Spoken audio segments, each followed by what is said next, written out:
माझ्या breast feeding किंवा लॅक्टेशनच्या कन्सल्टन्सीमध्ये मी अनेक पोस्टपार्टम मदर्सच्या संपर्कात येते. मला एक गोष्ट जाणवली आहे, की आपण जेवढी प्रेग्नन्सीची तयारी करतो किंवा प्रेग्नन्सीमध्ये काय खायला पाहिजे, कशा पद्धतीने आपण आपलं मन चांगल्या प्रकारे राखू शकतो किंवा वेगवेगळे स्तोत्र म्हणतो, वेगवेगळं मेडिटेशन करतो, पूर्णतः आपण आपल्यावरती फोकस करतो.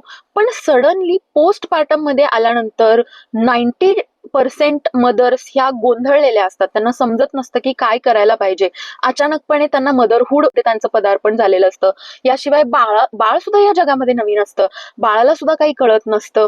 म्हणजे आई आणि बाळ यांचा एक नवीन जन्म झालेला असतो. पण खूपदा जी प्रेग्नन्सीची फेज इतकी शांतपणे गेलेली असते, अचानकपणे पोस्टपार्टम मध्ये सगळं मेसी होऊन जातं आणि काय करावं हेच समजत नसतं.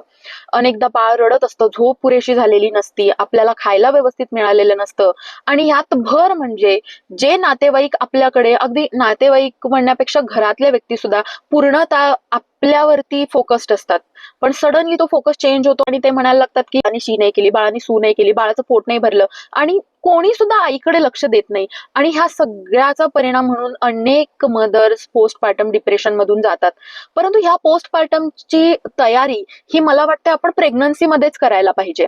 म्हणजे पुढे आपल्याला काय येणार आहे ह्याची जर माहिती आपल्याला चांगल्या प्रकारे असेल, तर आपण खूप चांगल्या प्रकारे, खूप शांतपणे या पोस्टपार्टमला पुढे सामोरं जाऊ शकतो.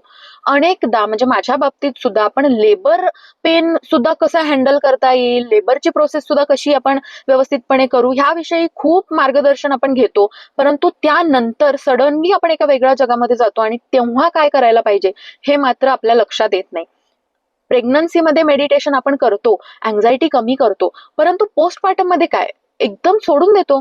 असं अजिबात करू नका. ज्या गोष्टी तुम्ही प्रेग्नन्सीमध्ये करत होता, ज्या गोष्टीमुळे तुम्हाला आनंद मिळतो, त्या गोष्टी तुम्ही पोस्टपार्टम मध्ये सुद्धा केल्या पाहिजेत.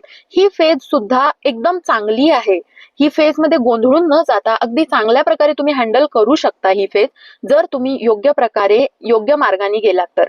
आणि माझ्या या चॅनलवरती माझा हाच उद्देश आहे की जास्तीत जास्त पोस्टपार्टम फेजमध्ये मदर्सना कुठल्याही फेजमध्ये, प्रेग्नन्सीमध्ये, डिलिव्हरीमध्ये किंवा पोस्टपार्टम मध्ये जास्त चांगल्या प्रकारे त्यांच्या प्रश्नांना उत्तरं देता यावीत, यासाठी हा चॅनल आहे.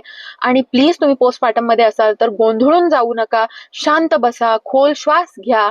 तुम्ही खूप चांगलं काम करताय, तुमचं बेबीसाठी तुम्ही बेस्ट मदर आहात, ही गोष्ट तुम्ही कायम लक्षात ठेवा. आणि अशीच एखादी गोंधळलेली मदर जर तुम्हाला माहित असेल तर तिच्यापर्यंत ही रील नक्की पोहोचवा आणि चॅनलला सबस्क्राईब करा. थँक्यू.